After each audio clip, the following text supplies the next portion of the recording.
Mali, terre de culture et d'hospitalité. Mais depuis plusieurs années, il traverse l'une des crises humanitaires les plus complexes de son histoire récente. Entre conflits armés, déplacement massif des populations, insécurité alimentaire et dérèglement climatique, les défis sont nombreux. Et pourtant, au cœur de cette tourmente, un souffle d'humanité persiste.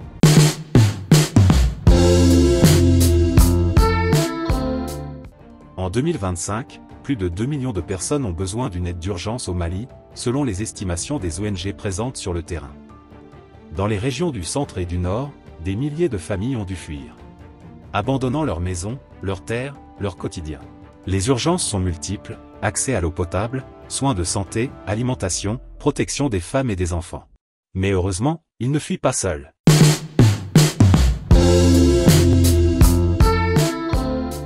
Partout où ils trouvent refuge, des mains se tendent, portées par une solidarité humaine exceptionnelle, inspirée de l'esprit d'Henri Dunant. Sur le terrain, les humanitaires s'activent sans relâche. Médecins, logisticiens, psychologues, bénévoles. Chaque jour, ils apportent secours et protection aux plus vulnérables pour semer l'espoir. Pendant que la résilience des communautés, elle, se renforce. Ici, lorsqu'une urgence liée à la santé se produit, on doit agir vite, car chaque minute compte pour sauver des vies. Mais ce qui me surprend et m'a touché le plus ici, c'est la force des gens, leur capacité à se relever.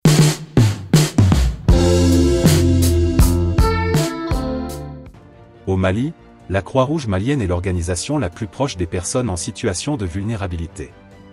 En décembre 2024, elle a lancé un appel à mobilisation sans précédent, plus de 5 milliards de francs CFA pour soulager les souffrances de plus de 200 000 personnes.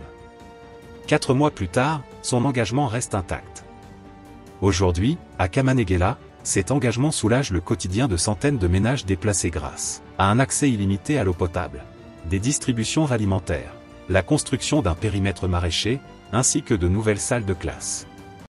Parce que l'espoir commence par l'éducation. Vraiment, on est très content du fait que nous avons eu 3 nouvelles salles de classe. Auparavant, vraiment, on était très gênés dans notre enseignement, du fait qu'on n'avait pas de classe. Vraiment, aujourd'hui, nous sommes ravis et très fiers d'avoir 3 nouvelles salles de classe.